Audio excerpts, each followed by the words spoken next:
and welcome to the first ever episode of a new vodcast or podcast, whatever you want to call it. Um, we're calling this Soft Signal, which I know is a controversial thing of late. Hopefully, it's the only controversial thing about this show. I realized I've also called it three different things in the first 15 seconds: podcast, and show. So we'll just stick to whatever we want. We might use those terms interchangeably. Um, Quick intros.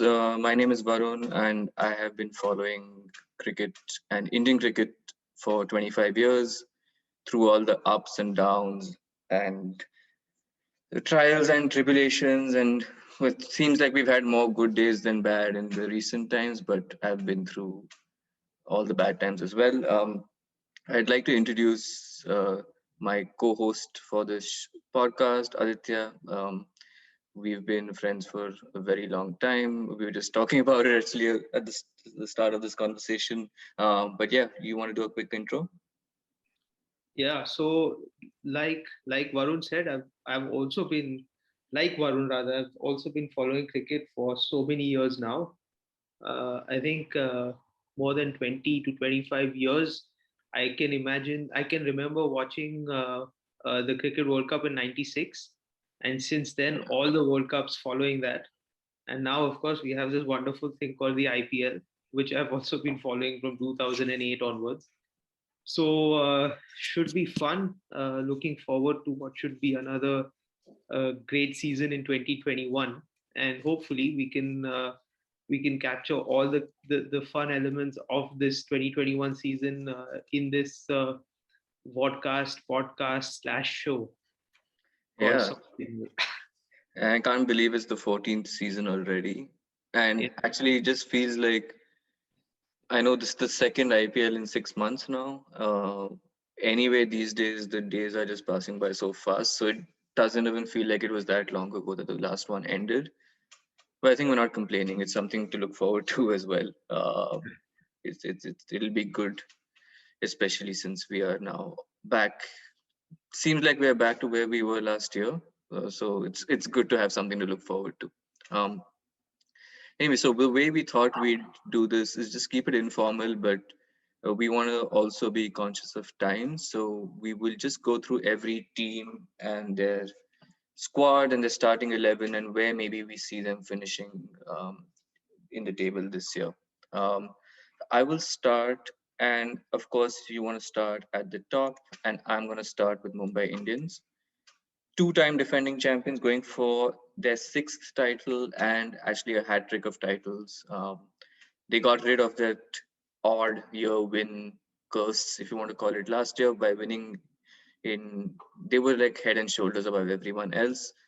I'm actually getting strong Australia World Cup vibes from them, where every 99, 2003, 2007, they were just got stronger with every World Cup. Honestly, their squad just looks amazing. Their first 11, especially, they just tick all the boxes. I'm just going to go through their what I have for their first 11. So, opening is going to be Ishan Kishan and Quinton de Kock. So, both keepers. I think they'll probably make de Kock keep. He's a better keeper, and also does it internationally. And I think they might want to let Ishan Kishan just focus on his batting. So that's a great opening partnership that they have. At number three is going to be Surya Kumar Yadav. Both Ishan and or SKY or Sky as they call him, they both just made their debuts for India, so they got some great um, confidence, I'm sure, from that. And then number four, this can be interchangeable, but I'm going to put Rohit Sharma, their captain, at number four for now. And the next three spots basically just fill themselves. So you have Pollard at five, and then Hardik and Krunal Pandya at six and seven. At number eight, they have a lot of options in bowling as well. So you definitely got to have Jasprit Bumrah and I think Rahul Chahar in there, which leaves a spot for two more bowlers and two more. I think they're going to play both their overseas players here. So I've got Trent Bolt, of course, and then Nathan Coulter-Nile. Um, they also have Jimmy Neesham who they might slot in as an all-rounder. I don't see how he gets into this team, honestly, unless there's injuries. Like I know De Kock is probably going to miss the first game, so they might just play Chris Lynn, another option that they have. Um, yeah, I think I know they have greatly enhanced their squad by selecting Piyush Chawla this season, but I don't think he will start. Maybe I'm wrong, but I think they'll just play Chahar and just the one spinner. Um, any thoughts on the squad? Yeah, I think it's by far the strongest squad in the tournament. I think each player in that team just picks himself. Yeah. They don't seem to have any single weakness or any single position where they don't have a player to fill in. So you mentioned about Jimmy Neesham. I think you're right. I don't see him getting in unless there's an injury to Pollard. So he's probably more of a backup Yeah. for Pollard. If Pollard were to get injured at some point in the tournament, because they're essentially similar kind of players, although Pollard has a better T20 record. What Yeah. I'm keen to see though is if Arjun Tendulkar gets a Oh game at yeah. stage. Forgot about him. So that should be an interesting one, because if you look at that lineup and you look at the kind of player Arjun Tendulkar is, he's probably a replacement for either Krunal Pandya or Hardik Pandya. Uh, but I don't know Uh, if he'll get a game as yet. I mean, I can see him maybe playing if they have already qualified with 2 games to go. He might just play a game. I, I mean, I might be completely wrong, but I don't think he's there yet. So maybe I don't. They might be pressurized to play him, but I don't think he makes it immediately for sure. Um, and I just realized this team actually. Oh, has Rahul Chahar played for India? I think he has. So he's been selected for India. Okay, because I was gonna say it's the only team which has all 11 who have played international cricket, but maybe he hasn't played yet. But actually, I think Rahul Chahar did play a few matches in the T20 tournament against England. Yeah, Uh, so he did. So yeah, all of them played for India. yeah, I think that's the only franchise as well. So, but cool, just shows how strong their team is. You want to take it for the next team that you have on paper? So I think I'll take CSK, of Okay, course. So after MI, yeah. MI and then CSK. So let's go with CSK. At the top of the order, I think they'll play Robin Uthappa. They've just signed Robin Uthappa and Faf du Plessis open the innings for me. Suresh at 3 as always. Right. Ambati Raidu at 4. Dhoni at 5. Also, of course, captain and wicketkeeper, goes without saying. Jadeja at 6. So we'll be interested to see how he's recovered from his injury. Yeah. But I think normally he would slot in at 6. Sam Curran at 7. I think Sam Curran is slowly becoming a really bankable sort of all rounder, someone who will give you 4 overs consistently with the new ball, and he can bowl in the middle overs and even bowl in the death overs. And of course, he's invaluable with the bat.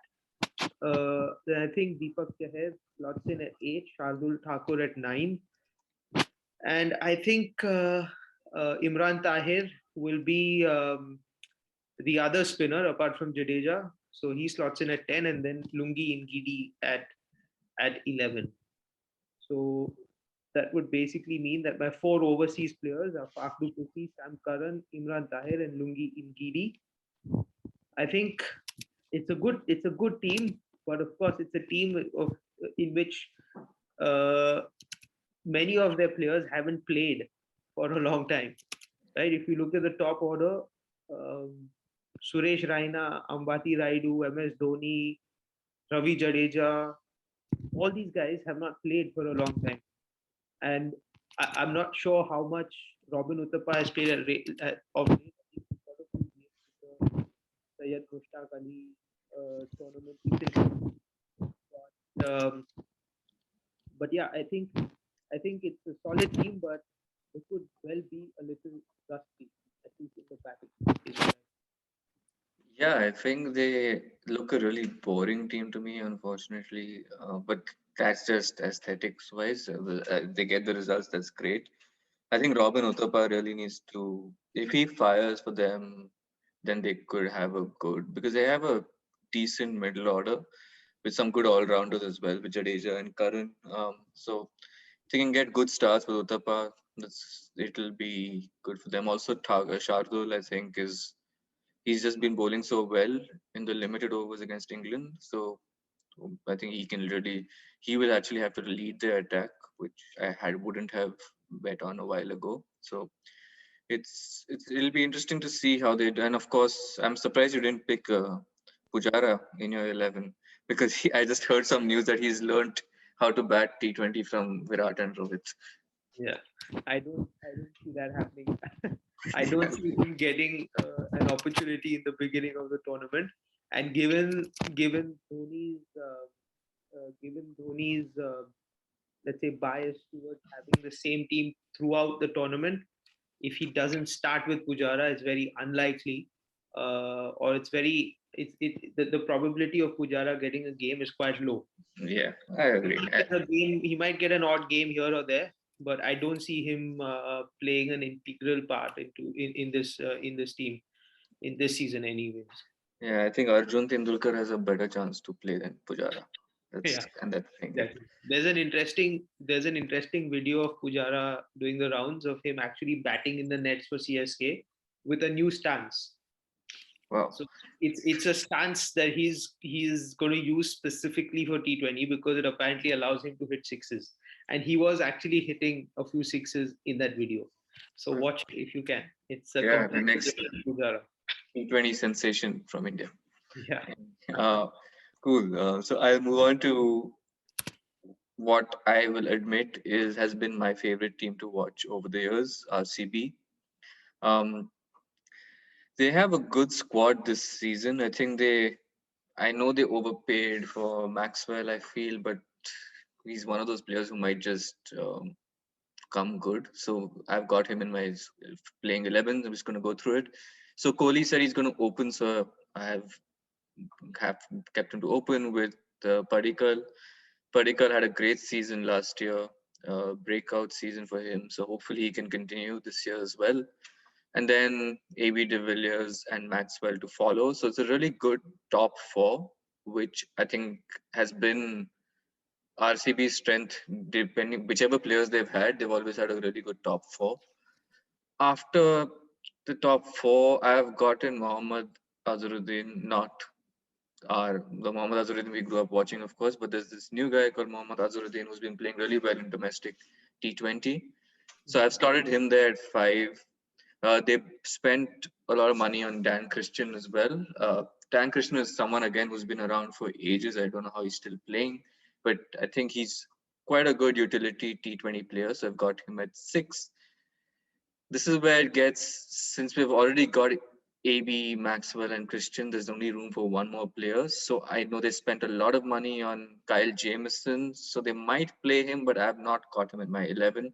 So at number 7, I've got Sachin and Baby, who has another, I think, weak link in there, but there's just not many other options that they have. So I put him at 7.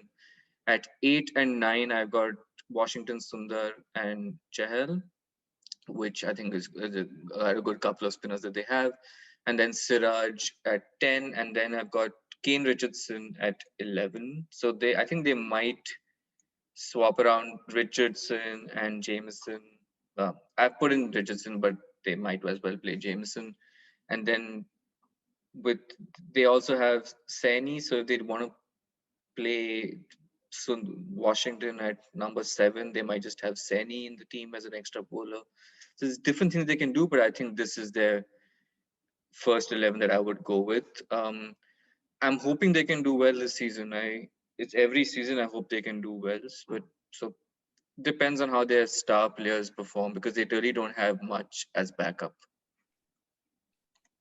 Yeah. So it's a good team, of course, with the big names as always, and also it's a throwback to the 90s, isn't it, where Sachin and Azhar are in the Oh same yeah, team. correct. So that's interesting. That's of course a completely different version of those two. What I worry about with RCB is again they're going to have they kind of end up focusing so much on Kohli and De Villiers that everybody else just seems to end up playing this kind of supporting role. Yeah. I feel that somewhere it affects the confidence of the other players, where they probably just don't feel important enough to sort of be motivated in order to give good performances for the team, because it's always every year about Kohli and De Villiers. And I do think that Maxwell is, well, he's someone who's got so much potential. Every year, franchisees are absolutely emptying the bank on him, but he doesn't seem to deliver. I mean, I can just remember one season with Kings 11, Punjab, where he actually scored a lot of runs. But apart from that season, he's always underperformed. And Yeah. I don't know, but there's always a chance that he's going to underperform this year as well. So he's got a crucial position in the team. I think he's got number 5 or something. And if he doesn't tee off over there, then it's back to the same old story of too much pressure on Kohli. Yeah. Watch. But again, RCB is unpredictable. They've got a good team. They are going to play a few matches at Bangalore as well in the small Chinnaswamy Stadium. So expect a lot of runs, a lot of sixes. But you never know with RCB. They always can promise a lot and not perform as much as well. Yeah. I agree with everything. I think Maxwell is their key. They've spent a lot of money on him. Hopefully, he can repay that. You want to take it ahead with the next team? So I'll take Punjab Punjab Kings as they're called this year. Yeah. So this is an interesting team because I think this team is super interesting to follow as well, because they kind of play an entertaining brand of cricket and they've got some entertaining players, of course. So I'll start with KL Rahul, who opens and is also going to be my captain and wicketkeeper. Uh, I want to see Chris Gale back at the top of the order. So I don't think Chris Gale is a number 3. Okay, although he played for uh, for for Kings 11 Punjab, as they were called last season, he played for them at number 3. But I would honestly like to see him open. I think his real impact is when he comes out against the brand new ball with the field restrictions and he can absolutely tee off. Uh, Mayank Agarwal at 3. I see David Malan at 4. There's a lot of talk about him being a very good T20 player. He is the number 1 ranked T20 player in international cricket. So he scores runs, but from whatever I've seen of him, he doesn't seem to have too much of an impact in terms of the speed at which he scores. Although his strike rate seems to be quite high as well in international cricket. So I'm curious to see how David Malan goes this season. So he slots in at 4. Nicholas Puran at 5, and I really, really, I'm a big fan of Nicholas Puran. I think he's such a good player. He's such a dynamic player. He clears the boundary easily. He gets you 4s and 6s, and he's really an impact player. So to have him at number 5 is good. Number 6, Shah Rukh Khan. So another young player who's done really well in the domestic circuit. So let's see how he goes at number 6. Chris Jordan at 7. So he's going to be my key death bowler for Kings 11 Punjab. He's at number 7. So the first spinner is Murugan Ashwin at 8. Mohammad Shami at 9. I'll be interested to see how Shami's recovered from his injury and see how that goes.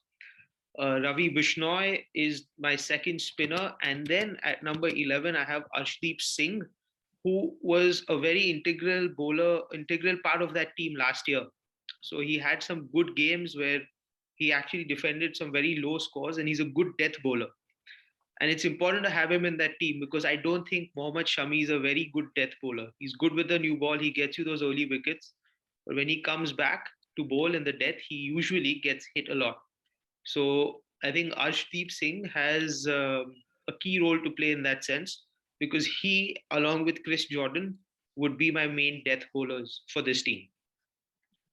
Yeah, that's an interesting team. I think all Indian bowling attack, apart from Chris Jordan. I mean, Chris Jordan is a very important part, but he's playing as an all-rounder. The Malan start threw me off as well. Like I was surprised to know that he's the number 1 ranked T20 player.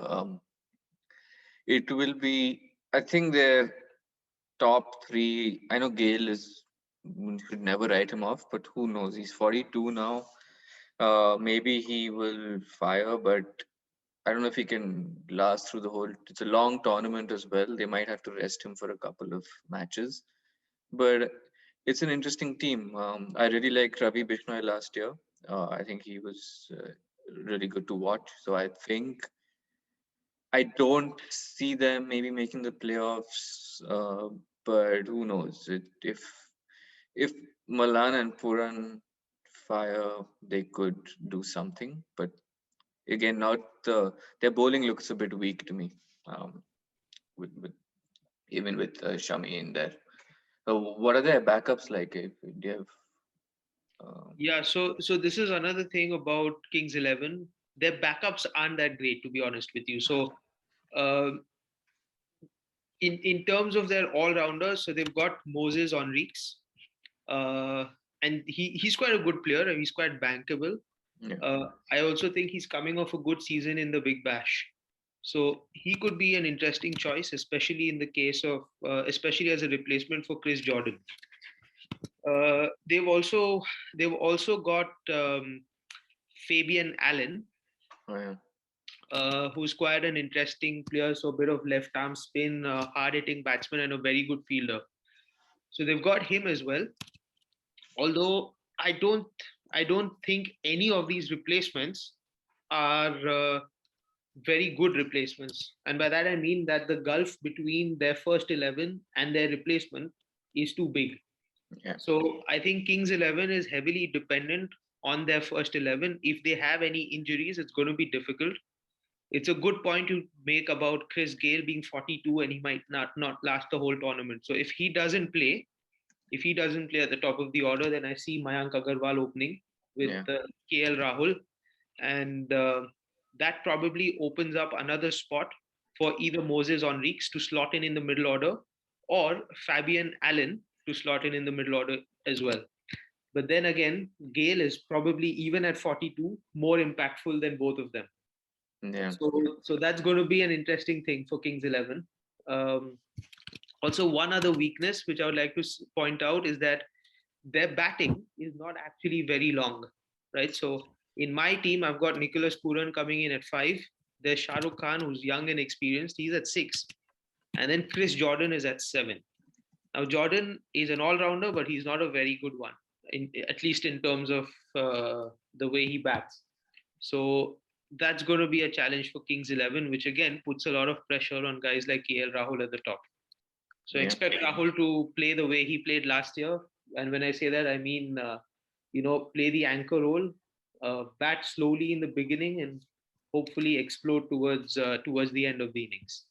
Yeah, I hope they have better luck as well compared to last year. Yeah.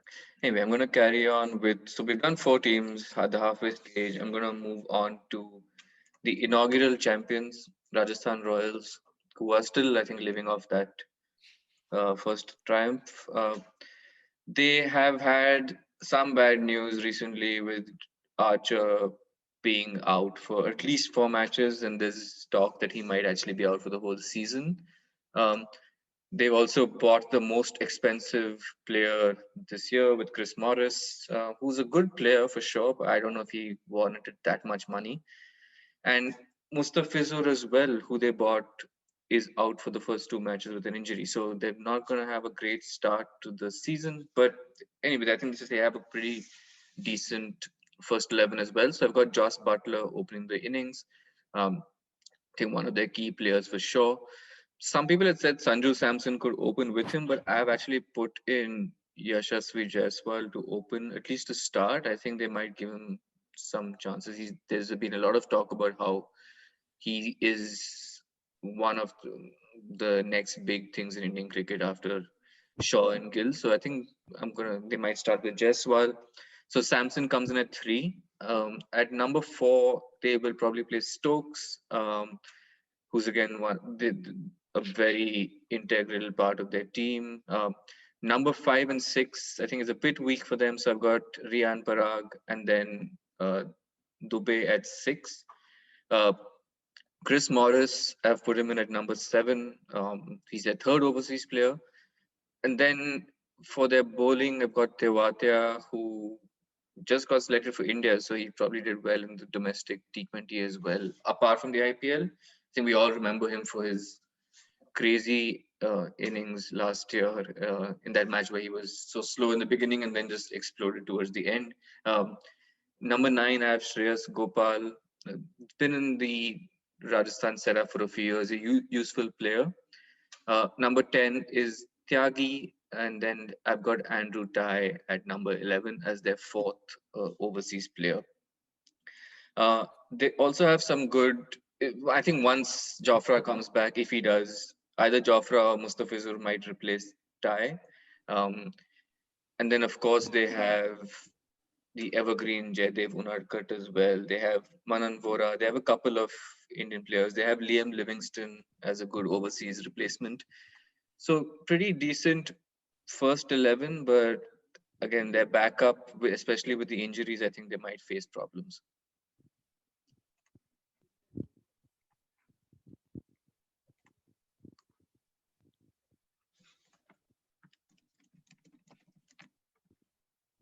So you said that you would have Josh Butler opening, right? Yeah. Okay, so in my opinion, their top four looks strong. So you've got Butler, Jaiswal, Sanju Samson, and Ben Stokes. I think it's number 5 and 6 where they might struggle because there's Rian Parag, as you said, and Shivam Dubey. Actually, Shivam Dubey is interesting because I think he's quite a good player, but he's just kind of tapered off a bit in the last year or so.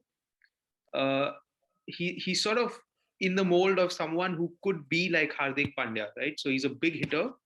He's a good enough bowler to give you a few overs as well, but he's kind of tapered off. And the fact that RCB has not taken him back this year also means that somewhere Kohli doesn't trust him anymore. So at least at this stage, anyways. So I'll be interested to see if Shivam Dubey can sort of get back his touch that got him selected for RCB and also for India. Uh, Also, you have Andrew Ty in your 11, but honestly, if it were up to me, I would probably select Mustafizur ahead of him because I think Ty, for all the amount of experience that he brings, somehow is a similar sort of bowler now over the years. So it's the same thing. Yeah. 6 variations of a slower ball, for example. But I think batsmen have started picking him. Not to say that they haven't picked Mustafizur. I mean, he's no longer as mysterious as he used to be. But I think I would start with Mustafizur. And of course, I'd be interested to see how Tewatia goes. I think he might actually bat above Morris in this team, maybe somewhere at 6. Maybe Rian Parag won't even get a start. Maybe Tewatia would replace him. And Chris Morris batting at 7. So Chris Morris is going to be important for them considering that they paid so much money for him in the auctions. Yeah, I think the pressure of paying so much money also just makes you like you have to play them. I also forgot they have Miller, David Miller as well. Yeah. But it's just who are you going to replace him with? Maybe with either if they want to play an Indian bowler instead of Ty or Mustafizur, they might play Miller. If they can get Miller in the 11, they probably have a really strong batting lineup then. Um, but Miller's again one of those Maxwell kind of players where if he just he plays some great innings, but I think he also flatters to receive a lot of times. Um, cool. Do you want to go ahead with your next team? Yeah, so I'm going to go ahead with the Delhi Capitals. So interesting team, a super young team, but I think all the youngsters in this team now have quite a lot of experience, given that most of them have already played for India. So I start with Prithvi Shaw and Shikhar Dhawan as my openers. I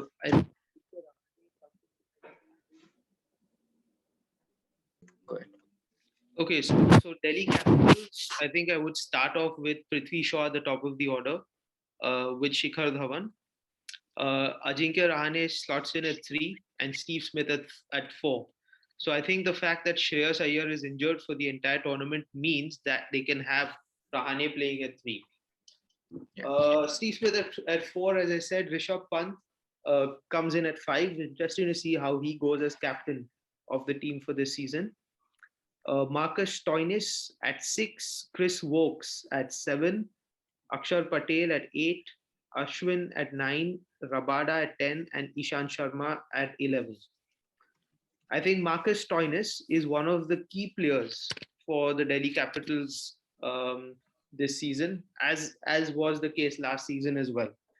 I think with the guys with the likes of Hardik Pandya not bowling and Chris Morris, well, we have to see how he goes. But Marcus Stoinis is probably one of the only genuine all rounders in this entire tournament.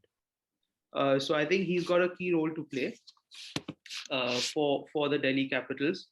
I think also Chris Wokes is going to be an interesting choice because I think the English players in general now have started to take a bigger interest in the IPL, given the success of guys like Ben Stokes and Josh Butler and Jofra Archer. Yeah. So guys like Chris Wokes are actually super useful because they are multi-skilled players. So he's a good bowler and he's also good with the bat. I think you'd probably see them now actually wanting to perform and wanting to deliver some better results for their franchisees. What that, of course, means is that Andrik Norkia will not start for me.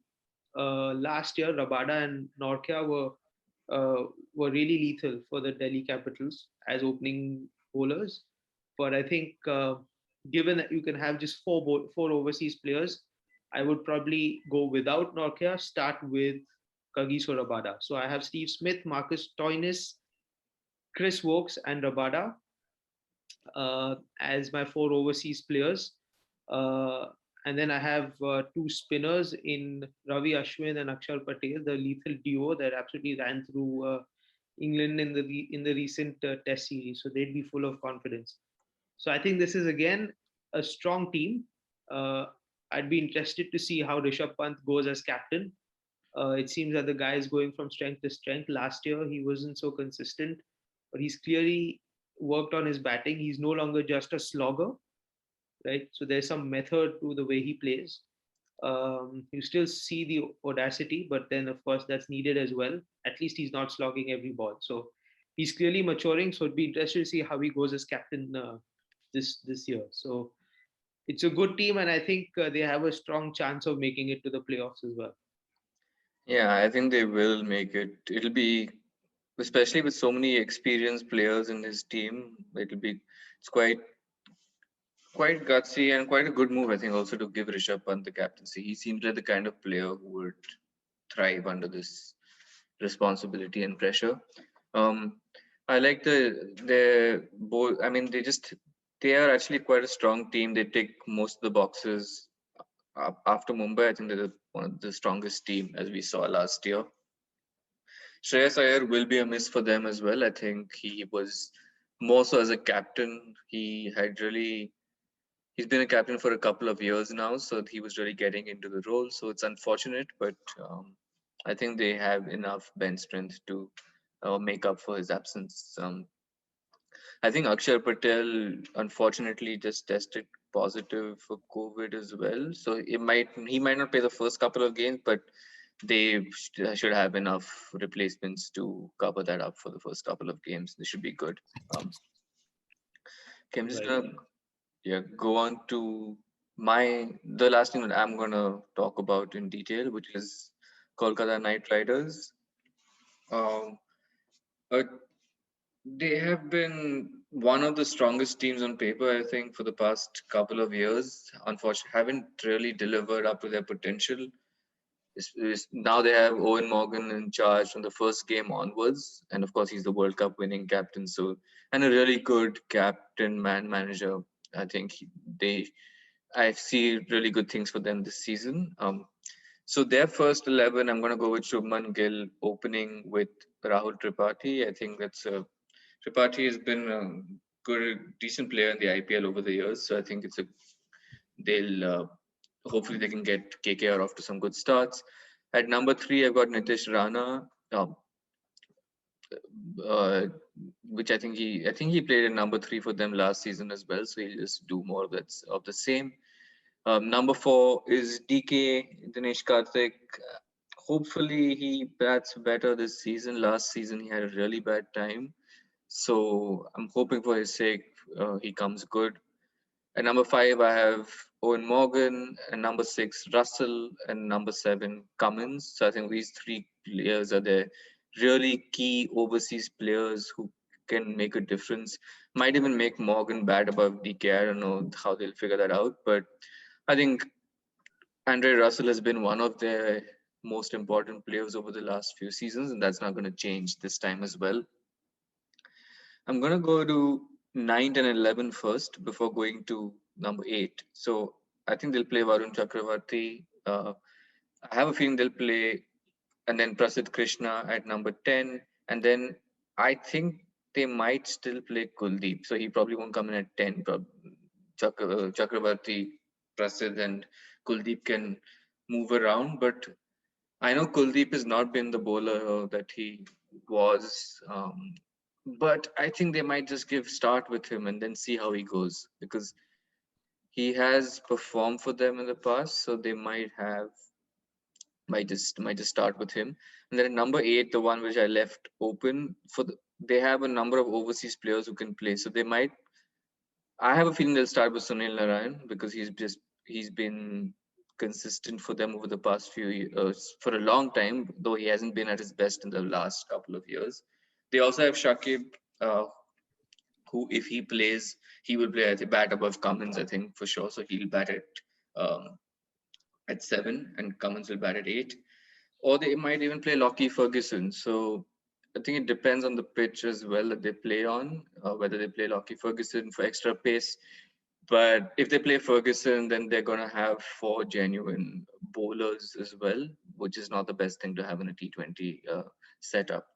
They also have some good backup players. They have Kamlesh Nagarkoti, they have Karun Nair, they have Tim Seifert from New Zealand as an overseas backup. They have Mavi. So they have a number of players who can slot in and a fairly flexible squad. It'll be interesting to see the combination they go ahead with. And they also have Harbhajan Singh, who's still getting selected in IPL, which is great for him, but I don't think he's going to get to play. Yeah. So actually, it's interesting you brought up Harbhajan Singh because actually, I think he might just play ahead of Kuldeep Yadav. I think I think Kuldeep is probably so low on confidence and even so low on form that maybe one of the reasons they chose Harbhajan Singh is probably just as a backup to Kuldeep. Potentially, I don't know. So they could probably have Varun Chakravarti and Harbhajan Singh as their main spinners.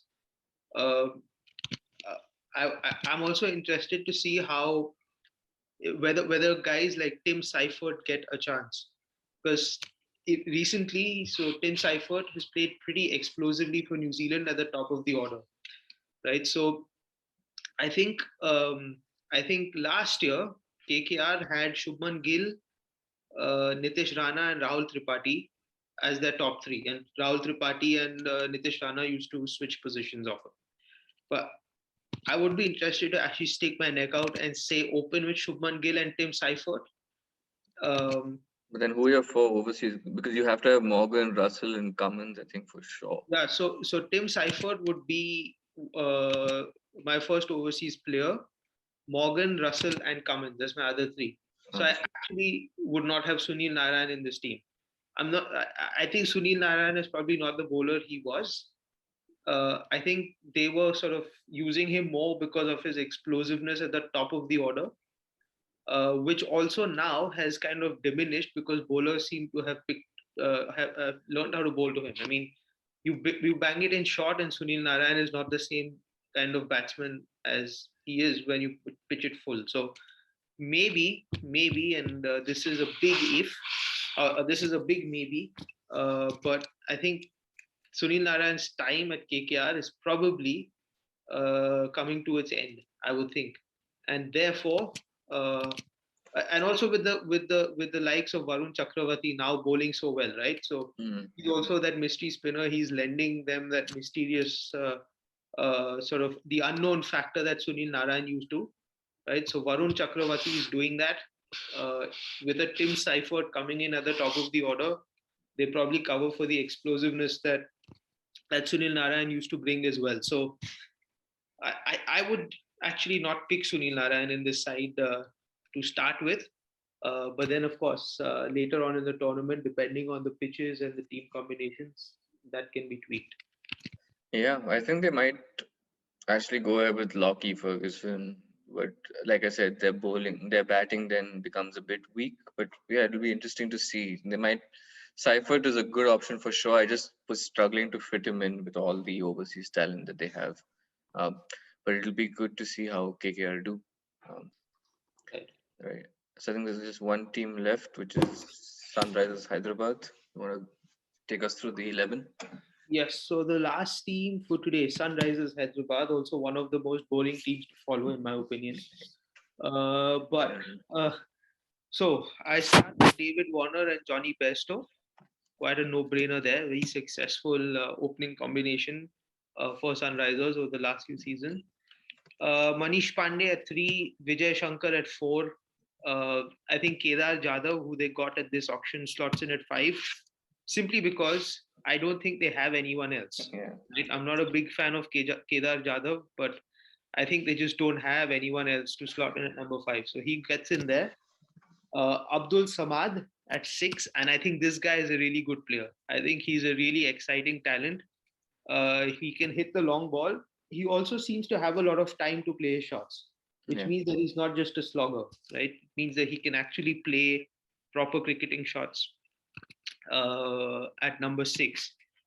Jason Holder at seven. And Holder is one of the most improved cricketers in the last few years. He came into the team a little late last season, but immediately had an impact. So I think he slots in at seven as a key all rounder, as a key finisher as well. Rashid Khan at eight. I mean, he's obviously going to be in this team. Bhuvneshwar Kumar at nine. Great to see him. Great to see him come back so well for India as well. So that's useful for Sunrisers. So he slots in at nine. Uh, T Natarajan at 10. Again, one of the super stories of the Yeah. last year of Indian cricket.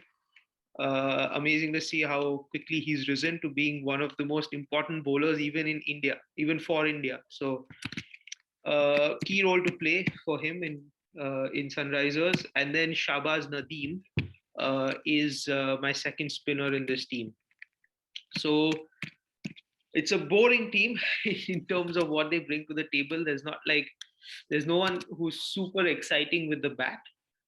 I did mention Abdul Samad. He's still young, but I think he could grow into somebody with who'd sort of draw crowds to watch him bat. I think they've got a problem in the middle order though, especially numbers four and five. So I've put Vijay Shankar at four and Kedar Jadhav at five, but I just don't think they are very strong uh, I mean, in comparison to the number fours and fives of some of the other teams, I just don't think they're that they're that explosive. Even I think they're good batsmen if you want them to go along at a normal strike rate of 100 and 110, but you probably don't want both of them batting together for too long in an innings. You probably want one of them batting with someone like David Warner. So so overall, it's it's a top heavy side because of numbers one, two, and three. Then they've got some good bowlers, but there's definitely a lot of work to do in terms of the middle order batting, especially number four and five. I don't see them reaching the playoffs. Yeah, not much to add for that. I think you covered all the bases because their openers are great, their bowlers are great, but it's a gaping hole. Like it's also like Shankar. I don't know what's happened to him. He just gone off the radar after playing the World Cup, and I think he played in New Zealand as well. But after that, he's just not been around. And Kedar Jadhav, I think the less said about him, the better. He's probably some kind of panic buy, maybe just to get um, they're because they probably realized they didn't have enough money left. I think a big miss for them is Mitchell Marsh, who could have probably provided some balance to that and added um, some I don't know, some excitement or some weight to their middle order. So unfortunately, that Mitchell Marsh couldn't make it. They also selected and they replaced Mitchell Marsh with Jason Roy, which is I think quite a strange selection. They could have had maybe someone who was a like-to-like player, but they've replaced him with another opener, which they already have Warner and Besto. So not sure where they were going with that. So I think their poor selection is going to make them is going to be their downfall. My only thought about that is that maybe they would bat Jason Roy at the top of the order with Johnny Bairstow and then David Warner at four, because for a brief period last season they actually had David Warner batting at number four. But of course, the problem with that is that then you can select only one of Jason Holder and Rashid Khan, and obviously they're going to select Rashid Khan, which Yeah, means that they don't have an explosive enough number seven. So it's yeah, a little bit of a dilemma for them. They also seem to be like the team that only buys Afghan spinners, yeah. because now they've even got Mujib in their team. So they've got Rashid Khan, Mohammad Nabi, and Mujib. And honestly, that's not useful for any of the three of them, especially for Mujib and Mohammad Nabi, because for sure Yeah, all three of them are not going to play at the same time because they're just too similar in terms of skill, or exactly. the type of skill that they bring. But there's a Yeah, gaping hole in the middle for sure for them. yeah. So I think that covers all the teams. You want to give your quick predictions for, I won't say winners, but maybe playoff spots? Maybe playoffs, yeah. So I think Mumbai Indians, no brainer. I think they make it to the playoffs with that kind of team. They make it to the playoff nine times out of 10. Uh, I think Delhi Capitals as well uh, would make it to the playoffs. Um, I think KKR has a very good chance this year. I just think the team is more balanced this year. They'll also start off with a captain who'll end the season as captain. Yeah, Not like last season where Dinesh Karthik was just changed in mid-season. It made no sense. So KKR for me would be the third one, and the fourth one is a toss-up between. This is going to be a tough one. So it's probably a toss-up between the likes of RCB uh, and uh, and CSK. And I know that CSK had a very bad season last year, but I just don't see that happening again. I think I think this year um, they've with Raina coming back, they've addressed one big hole that existed last year. I think the likes of Shardul Thakur and Sam Curran are more complete players now. Shardul Thakur has been just bowling in the death continuously for India, and he's picking up wickets. He's also a good batsman. Sam Curran is again a super, very valuable cricketer. He's improved a lot in terms of batting and bowling. So I think CSK is a much stronger team this year than they were last year. So I think the fourth place is between RCB and CSK. yeah, and don't forget CSK got rid of Kedar Jadhav, so that is Yeah, strength that they that's bring as already a well. thing. And they've Uh, transferred that we they've transferred the weakness now to Sunrisers. yeah, Yeah, so yeah, I, I think CSK is a much stronger team this year than they were last year, and I think Dhoni knows exactly what's to be done with this team. They're going to make it to the playoffs, and the RCB are going to be the unlucky ones to miss out between those two teams. yeah, I think Hyderabad and Rajasthan will definitely not make it. Um, the rest and Mumbai and KKR from possibly Delhi will make it. So I think the fourth one, you said RCB versus CSK. I think Punjab maybe. Now that I look at the squad again, they might if some of the players uh, fire. But I honestly I don't try to predict winners, but I would. Even I would be surprised Mumbai didn't win or at least reach the at least they will finish in the top two is what I would go for as well. I'm hoping for a different winner because it just becomes boring. Same winner again and again, but who knows? Their squad just looks really good this year. But it's a long season. Don't know what can happen. Unfortunately, we're still very much in the pandemic, so maybe things can change. Maybe something they are playing.